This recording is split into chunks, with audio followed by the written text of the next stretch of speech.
is going to be Andro Vos, and he is the one who has been leading the Wildlife Forensics Academy, which is located in Southern Africa.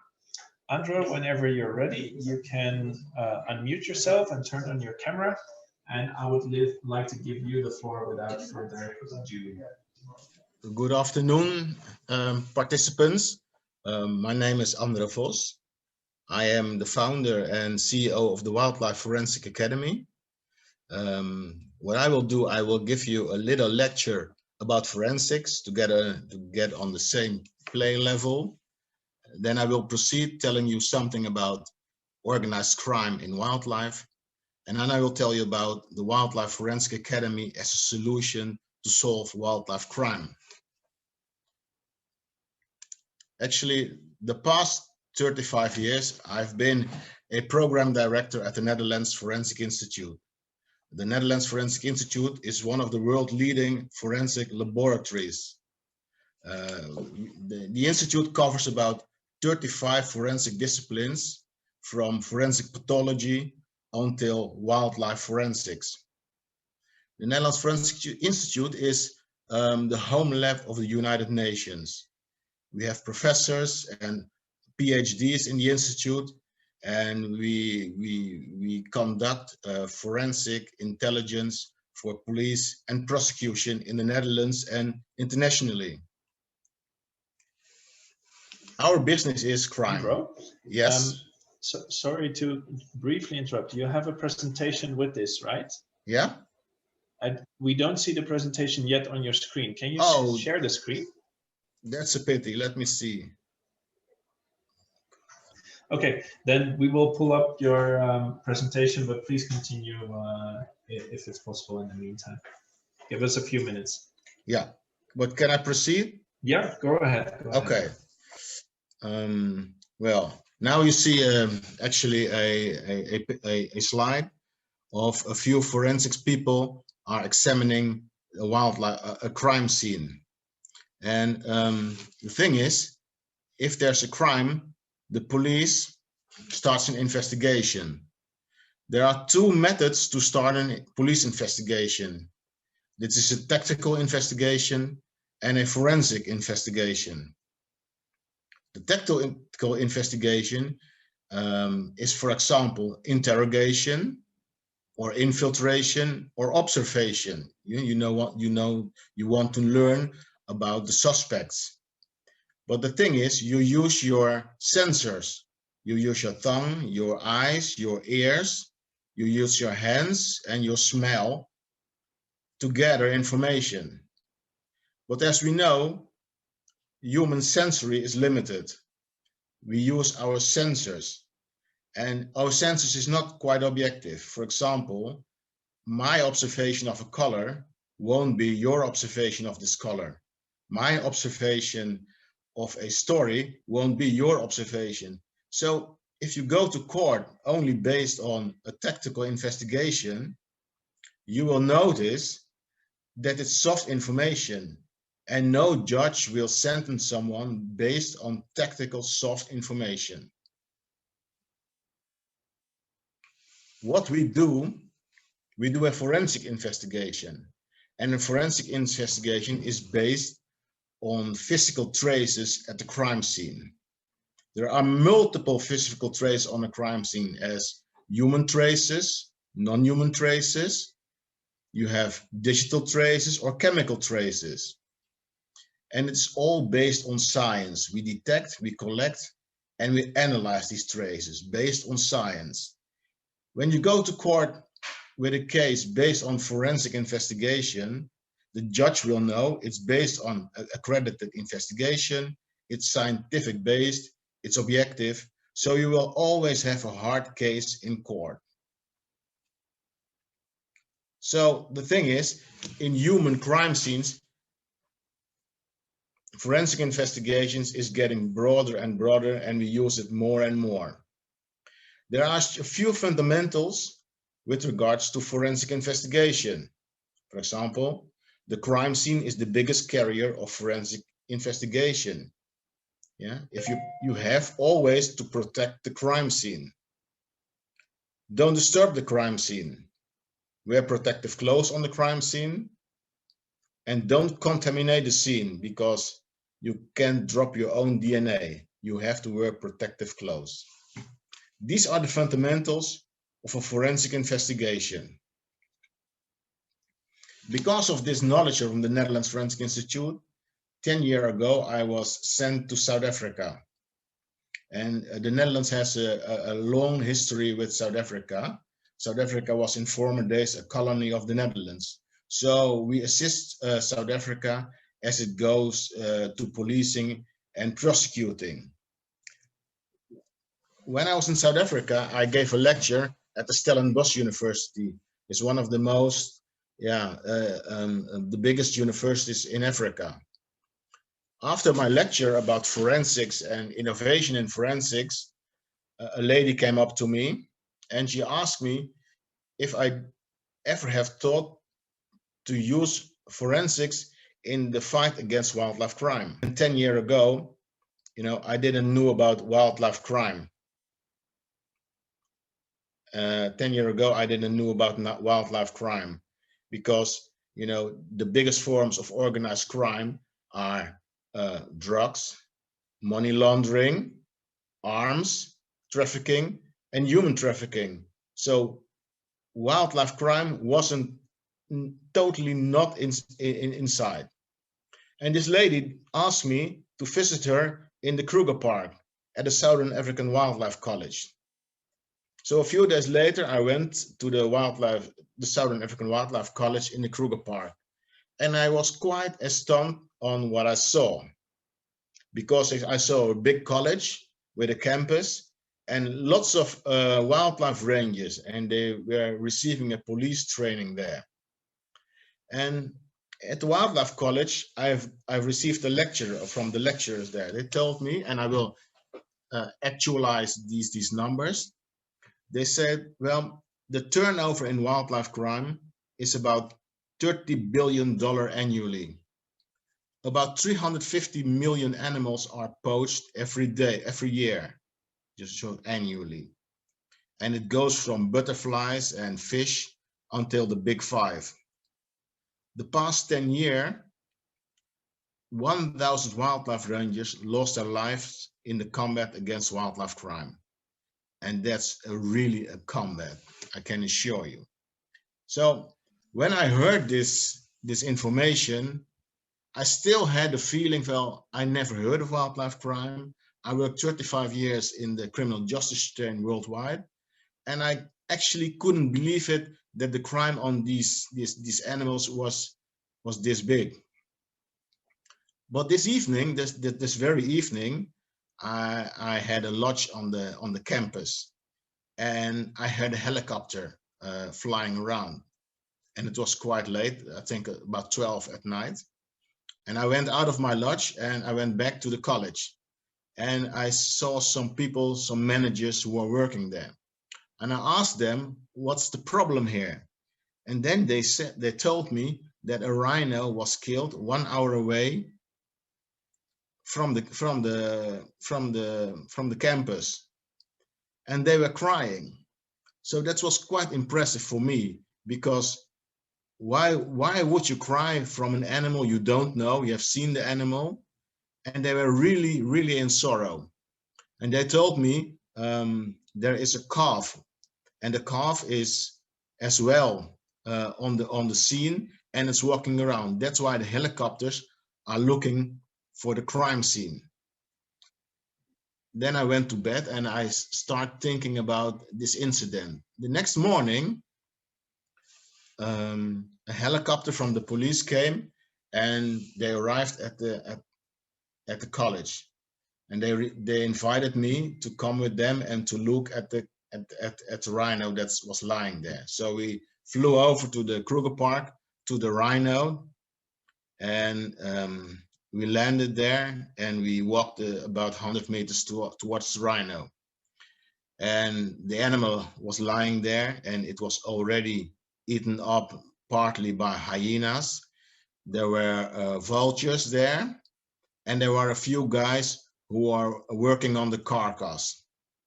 And I was quite impressed because around the carcass, there were quite some forensic traces. And the thing is, when poachers kill wildlife, they do it on remote areas.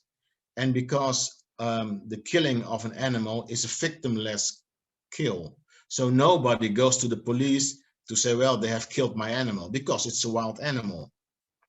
So people were walking there, and I saw all these traces. And you know, there are never witness statements because it's a remote area and nobody sees what happens. So forensic traces are the only traces you can solve this crime. With this information, I went back to the Netherlands, and I went to my director and said, well, listen, what I've seen in Africa, we can use our knowledge and technology to solve wildlife crimes. And it took me quite some time to convince them. And I found €1 million. And for this €1 million, we trained 400 wildlife rangers in Botswana in the collection, the detection of forensic traces and a wildlife crime scene. And it was quite a success because quite some poachers were arrested based on the forensic methods we have taught the rangers. The thing is that if you look at the next picture, if you can see the picture now, the wildlife crime scene is actually the same as a human crime scene. We can see it, Andro. Yeah? So yeah. Wonderful, thank you. The wildlife crime scene is the same as a human crime scene. You see the same traces. As you look at the picture, you see a dead guy lying there, and you see a cigarette. On the cigarette is DNA. You see, for example, a chewing gum. In the chewing gum, you find DNA. You see a cell phone. All the data is stored in a cell phone, and of course, at the telecom organization. So you can find data there. You see fingerprints, you see footprints, and you see cartridges of a shooting incident. And when I was at the wildlife crime scene, I saw, for example, chewing gum and a cigarette. I saw tires from a foot, and I saw cartridges. With this information, we could start an investigation and arrest these guys. But that doesn't occur. Nobody did something on forensics. With this information, I have the next slide, please.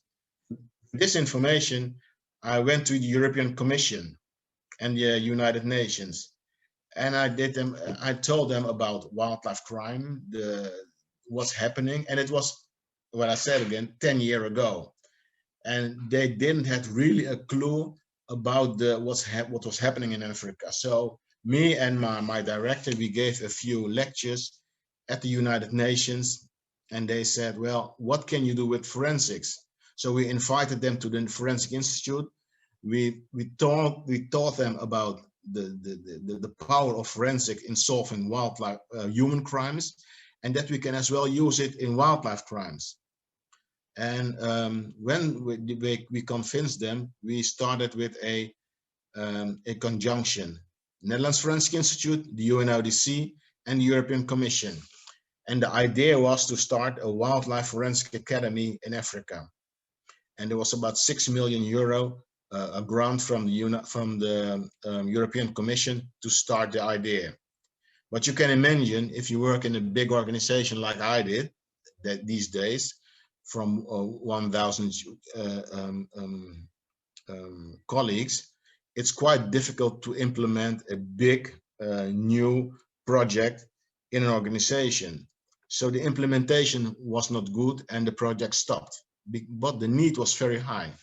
So I thought to myself, well, I had this idea to start this academy. What I will do it by myself. So what I did, I gave lectures, and I told the story about wildlife forensics and the need for a wildlife forensic academy. And I gained in the past few years quite some money to start the academy. The Wildlife Forensic Academy will be a platform for the mobilization of forensic knowledge and expertise. We will train professionals. We will train wildlife rangers, park managers, veterinarians, police officers, and custom people. We will do study abroad programs for international students, wildlife forensic students, conservation, ecology, biology, and life science. Because the thing is, there's a lack of forensic knowledge by police officers, by wildlife rangers, by park managers, and veterinarians. When they see a dead animal, they think, okay, that's a dead animal. Fair enough. But you have to realize, you have to have the awareness that this could be a crime scene. And when you enter the animal, you don't have to destroy traces, forensic traces. Because if you step on a cigarette or you step on a cartridge, you damage traces and you can't start a forensic investigation. So this awareness we want to learn the managers and the rangers in Africa. And the learning concept of our academy will be, we will have a theoretical training, a virtual reality training, and a practical field training.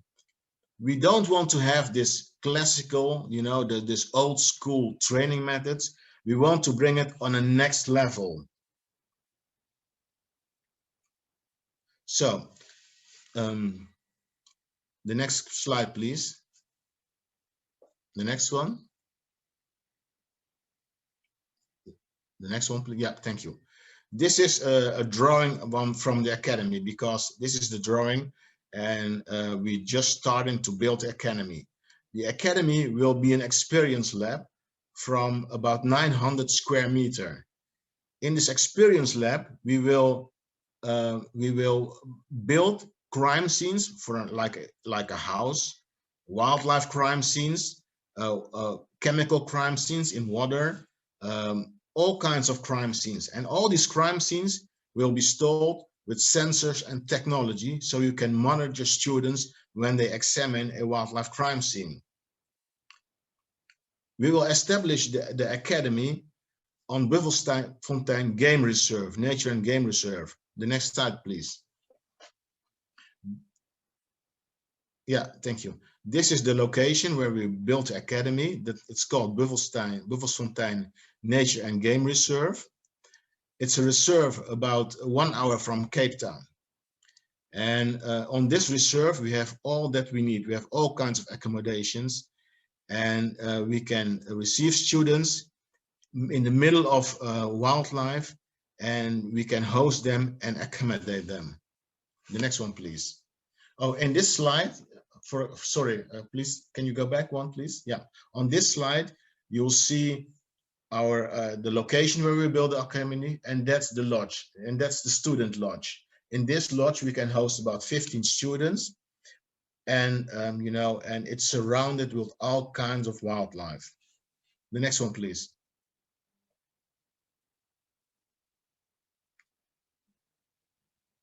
Yeah.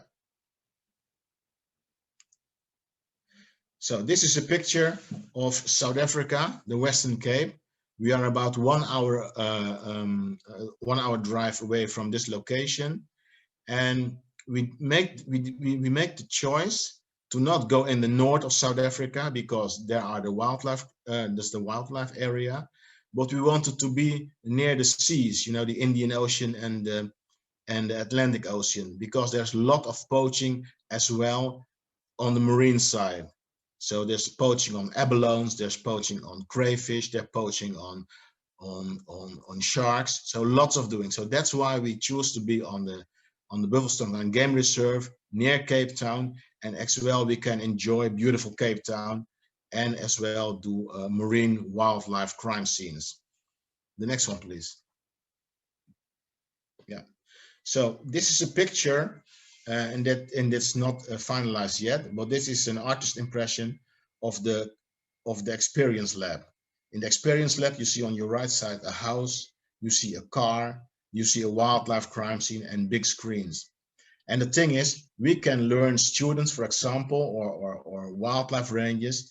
If you enter a crime scene and you see a footprint, for example, the footprint on itself has no value.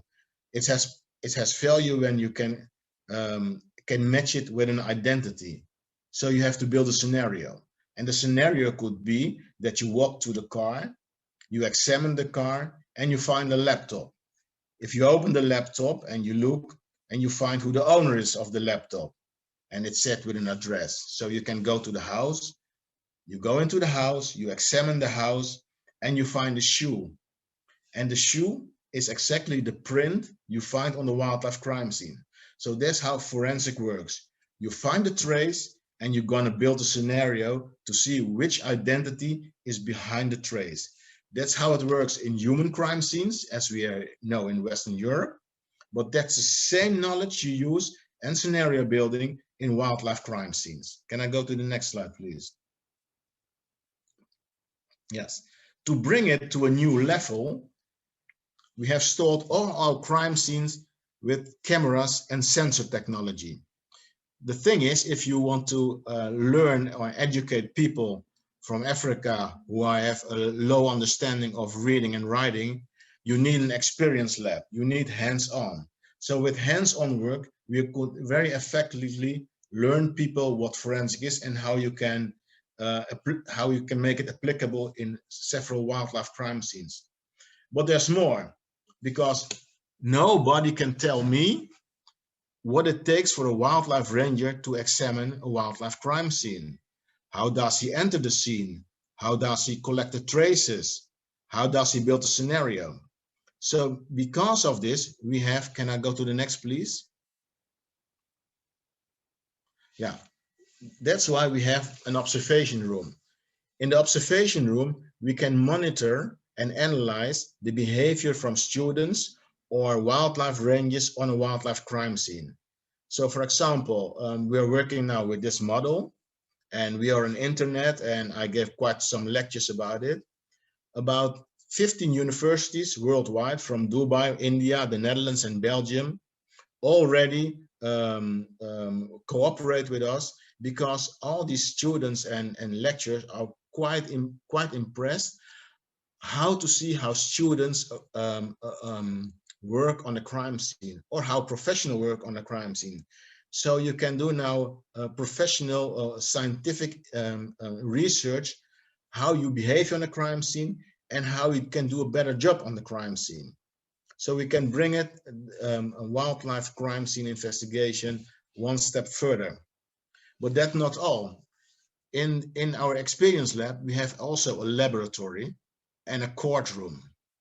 And the thing is, if we build a scenario, we can go with a trace from a crime scene directly to a laboratory and look through a microscope what the trace is. Because you can tell people the value of a trace, but if you can't demonstrate it through a microscope, they don't get a feeling what you really need to understand what forensics is. And after that, we can go to a courtroom. We have a courtroom, and in the courtroom, we can give a courtroom training, because the little trace you find on the wildlife crime scene is very, very from value in a courtroom, because based on this trace, you can bring poachers to justice. So we have a complete scenario where you can enter a crime scene, find traces, bring the traces to a laboratory, from the laboratory to a courthouse. And to make it more dynamic, we have as well a VR technology. We are now working on a VR wildlife game where you can enter a wildlife crime scene and make it really, really interesting. Because what we can do in virtual reality is to make things bigger. So you can bring people in a very big emotion to take decisions. For example, if we go to an outdoor crime scene at our academy and we start an investigation, you know, I don't think people would appreciate it if I would bring a lion to the crime scene. But what we can do in virtual reality, we can bring in virtual reality a lion to the crime scene. And then it's the question to a ranger, what do you do? Do you collect traces? Are you looking for casualties, or do you shoot a lion, for example? So you can bring things in another emotion and force people to take decisions. The next slide, please. Okay. On this picture, you see a timeline. And on the timeline, you can see how we do a forensic investigation. On your right side, you see we go to the police, to the prosecution, but the animal is already dead, because forensics is about a dead person or a dead animal. What we want, our aim is to keep them alive. So what we do in human crime scenes nowadays is very interesting, because we have digitalized our whole life. I use my cell phone with all kinds of data. All my data in my agenda is in my cell phone. If I go to the bank, all my financial information is in data. If I go to my doctor, all my medical information is in data. Everything I do, my whole life is captured in data. Now we have technologies to capture all these data. And if you look in the data, you can find patterns in data. And if you can find patterns and can analyze the pattern, you can predict what's going to happen, what my handling will be. For example, if I plan to go on holiday, if you look at my data, maybe you will see that I have ordered currency from another country, that I have done something with my passport, that I don't have any meetings anymore in the next few weeks. You can see this all in the data, and you can predict what's going to happen. This technology we use, for example, in terrorist cases or big crime cases, to predict and prevent crime. Can I go to the next slide, please? But what you can do in wildlife with forensic intelligence, as we call it, you can put, for example, in a rhino's horn a chip, or you can put satellite information to monitor animals. And if you monitor the animals, the behavior of the animals, and you see patterns that are not normal, you can send a ranger to this place to see what happens, and you can predict and prevent crime. And that's something that is getting more and more interesting in the combat against wildlife crime. The next one, please. So the idea is actually, if you build this huge wildlife academy with all this advanced technology, you can imagine that the courses for wildlife rangers and police officers in Africa would be quite high, and I don't think they can afford the courses. So I came up with a business model, and the business model is that I attract students from the Netherlands, from Belgium, actually from all over the world, to come to our experience lab and to get a 2 weeks training in wildlife forensics. And after the training, you can get an internships in all kinds of wildlife and wildlife forensic domains in Africa. And with the income from the students, we can afford the training for wildlife rangers and police officers in Africa. And that's the idea of the Wildlife Forensic Academy, and how we can bring knowledge, forensic knowledge, to the wildlife domain. Can I go to the next slide, please? Okay, this was the presentation about the Wildlife Forensic Academy and forensics in the combat against wildlife crime. On this slide, you see my contact details, and I invite students and professionals to come to our academy to learn about wildlife and wildlife forensics, and to add something to the combat against wildlife crime through the academy. Well, thank you, listeners. Excuse me for I didn't have my presentation on screen, but I think we have solved that now. Thank you very much, Andro, for the presentation. Yeah, sorry that we pulled up the presentation a little bit later from our side, but I think it worked out very nicely. Yeah, okay, it was my fault. Yeah. Very great and inspiring presentation. Also from the listeners, Francis also said, loving your talk, Andro. It's not my area, but I look forward to passing on the details of your work to others. It will get them very excited. And I think this is also important, that we will share your work with our fellow wilderness advocates around the world and inspire them to look into wilderness forensics and wildlife forensics, of course. Max wants to say something, actually. Max, go ahead. Yes. Andrew, I really liked the approach that you have and the experience you're bringing to the table.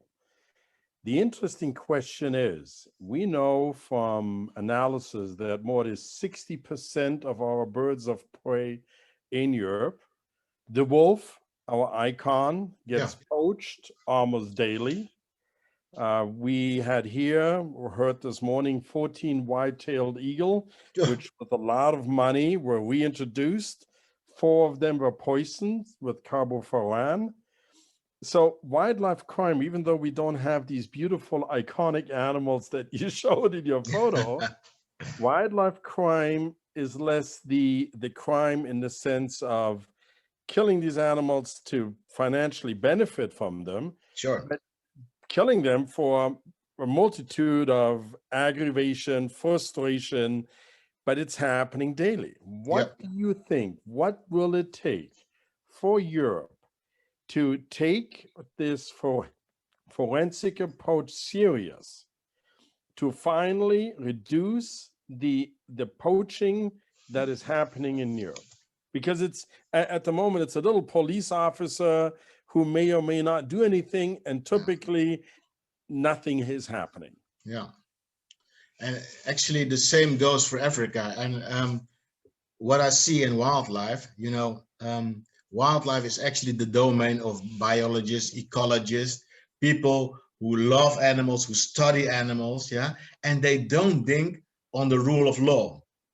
But the rule of law is so important to bring people to justice. If I drive in my car here in the Netherlands, and there are no rules, I start driving 250 kilometers an hour through the highway. So you have to regulate people, what they can do so you need rules and laws, you have to prevent people doing crime. And, in Africa and as well in Europe, you can kill a wolf, you can kill an animal, and you get away with it.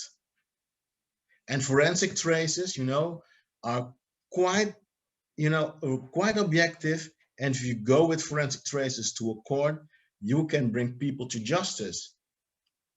You can bring people to justice. But why is it not happening? And just what I told you,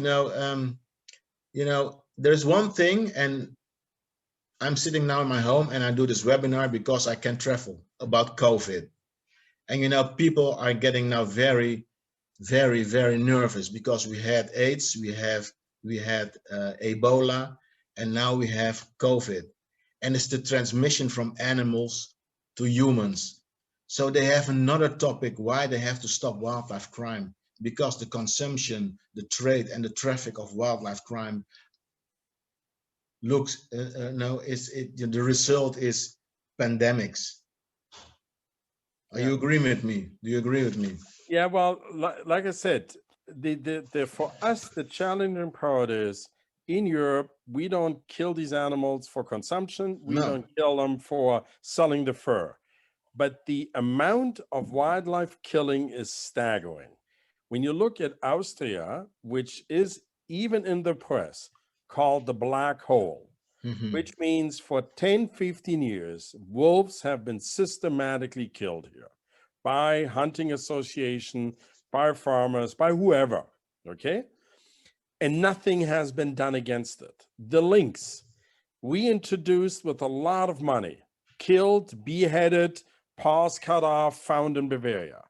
And then the local police officer comes, looks at it and says, it's only a lynx, it's only a wolf. Yeah. But in reality, the amount of this poaching and killing, and it's also endangering us humans, because carbofuran, your dog does not know what that is. It enters our food system, but nothing is being done against it. Why not? Priority, I think. How can we change it? Yeah, that's a good question. I know, talking about Africa, wildlife is the biggest asset from Africa. Nowhere in the world you find that biodiversity. It attracts tourists. Yeah. So they know we have to save the animals to get the tourists. In Europe, it's another question. I think that the problem here is even bigger because, you know, if they kill wolf, you know, there are no economic problems with it. But you Okay, know, let's talk about it, because I know that wild animals are highly protected. We've got the FFH directive, so the legal framework is there. yeah. But how do we get the European Union as well as the countries to action must follow the words? And at the moment, there's no action. Yeah. Okay, we will get back to you about that. Actually, Yeah. there's one of Well, the thank you for your question. Interesting. guys, there's one of the attendees who also raised his hand. Peter, I will invite you to speak up and ask your question. Yeah, I'm in Colorado, and we face the same issues. They're cultural. So if it's, we can't get wolves to Colorado because they can't get through what we call the Red Desert in Wyoming, where in fact this adversarial relationship with wildlife has developed. So we have to address it at the cultural level. I worked for a decade in the wildlife forensics lab, the national one in the United States. Wow. And what we find is that in some places, it's just the killing itself that has value. It's a resistance to this imposition of the Endangered Species Act. And they feel like, oh, the more regulations you develop, then the more you create the outlaw that wants to just, that wants to do it their own way. So you can't address it with more laws. You can't even address it with more sophisticated forensics. You need to address it at the cultural level. Yeah, that's one thing, sure, but I think you can do that, but not forget to do the other. Oh no, you have to do well. Yeah. Your point is well taken. I mean, when the forensics lab first started, we used DNA analysis that was only being used and we were usually the first time the DNA appeared in these rural courtrooms when we matched carcasses and blood in trucks and the rest of it. So you need a combination of both, but you really must address it at the cultural level as well as at the legal level. You know, Okay, Peter, Andro, I'm going to take you up on this. Both of you seem to have this forensic experience. I think, Andro, we do not have an animal forensic team or lab or project in Europe. It doesn't exist. So what a great opportunity to propose at least a pilot over 5, 6, 7 years to the European Union, to the European Commission, to set up such a forensic unit to, in a pilot, test whether it works, how it can work, and how it can assist the regional communities in, I mean, Peter, we have a lot of programs addressing, like our program, Livestock Protect, the cultural attitudes of the agricultural community against the predators. So there, 5 million, 10 million, 20 million euros is not a problem. But I would really be interested in getting into this forensic thing, first on a pilot, but to show that it can work. Yeah, maybe I can add this. When I came to about 10 years ago back from Africa to my institute in the Netherlands, I told my boss, well, we have to do something on wildlife forensic with our knowledge. And I said, well, okay, Andro, wonderful, but I want to have data. I want to have data that forensic worked on a wildlife crime scene. And that's why we did the pilot. You're right, quite right. That's why we did the pilot in Botswana. And the minister in Botswana told us, because of the fact that we have learned the poach of the rangers forensics, we were able to catch poachers. And with this data, I went to the European Commission and they supported the project. And yeah, next but not week, in Europe, right? Yeah, in Europe. Is there is there a forensic wildlife lab in Europe? No, for example, at Netherlands Forensic Institute, there's a department, small department, they do wildlife forensics. But what you need is actually an academy like I propose, where you can bring people together, where you can work on awareness, and the thing is with forensics, it's very attractive for young people, because on all the universities I was in, the lecturer said to me, we don't get students anymore in our universities who ask, I want to do a lecture of a study to become rich, but I want to do something to add. And that's really true, to add to society. Mhm. Right. So the young Okay. people, that's why, yeah. Peter, if we may contact you as well, I would really like to play this idea a little bit around, because I had this vision, and maybe we can take it, bring the idea from Botswana now back to Europe, and maybe develop a project proposal out of it to actually set up such a unit, a real unit, not just a department somewhere hiding away, on a European level, that if there's a case of large-scale poaching, the team goes in there and assists the local police. Whatever they do with the facts is then up to them. Yeah. Max, I wait for your invitation. Yeah, it would be very, I'd be happy to take part in it. Sounds Peter, like, we Thank have you. your email, right? Yes, sure.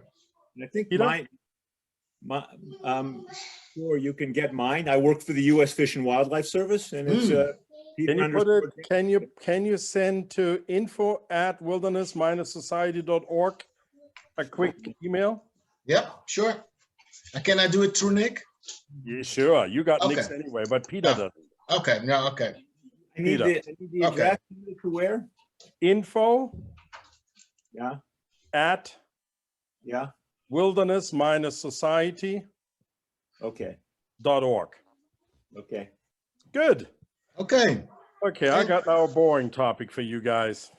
I'm gonna go back. I'm now going back into the art. Okay, wonderful. Thank you, Max.